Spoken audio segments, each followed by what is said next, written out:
U.S. Vice President J.D. Vance on Thursday issued an extraordinary rebuke to Israeli critics on the Iran deal, warning them not to alienate their only powerful ally left in the world. Vance lashed out at Israeli critics of the deal, saying Israel cannot simply kill its way out of every national security challenge. Now, the terms of Presidential Trump's deal have drawn a strong response from many Israeli politicians and sections of the Israeli media, with some directly blaming President Trump. Listen in. What I will say, and this does bother me, is that you've seen people within Bibi's cabinet who have come out and attacked the deal and in some ways very personally attacked the President of the United States. And I guess my message to them would be twofold. Number one, Donald J. Trump is the only head of state in the entire world who is sympathetic to the nation of Israel at this moment in time. And he happens to be the head of state of the world's superpower. If I was in the cabinet of the Israeli government, I might not be attacking the only powerful ally that I have anywhere left in the entire world. Vance credited Prime Minister Benjamin Netanyahu for not personally criticizing the deal, but explicitly referred to the large amounts of military aid the United States provides to Israel, its key ally in West Asia.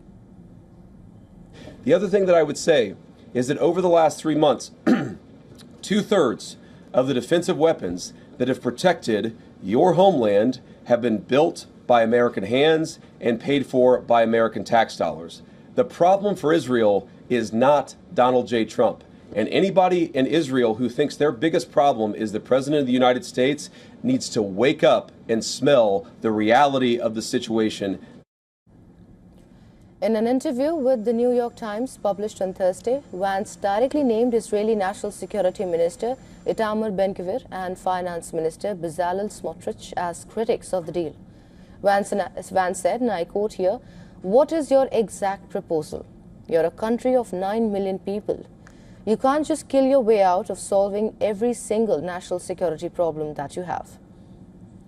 U.S. President Donald Trump urged Israel and other West Asian countries to stick to the truce, while Trump said on his Truth social network that he expects a complete ceasefire on all fronts, including Lebanon, Hezbollah, and Israel.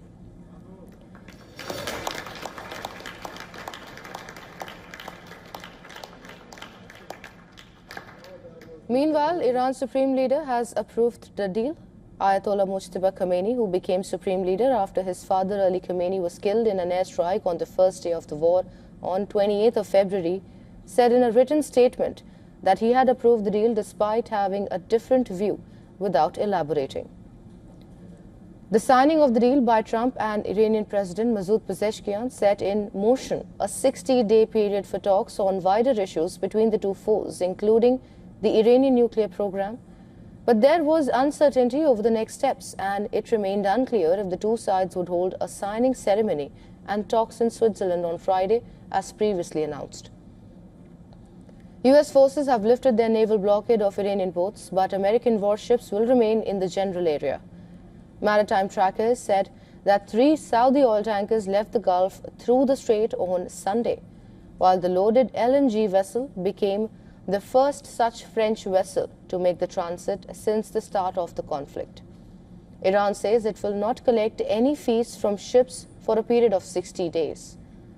Israeli drone attacks and artillery shelling continues in Lebanon. Hezbollah said its fighters were engaged in fresh clashes with the Israeli military hours after Lebanese state media reported that Israeli strikes in the south killed 3 people.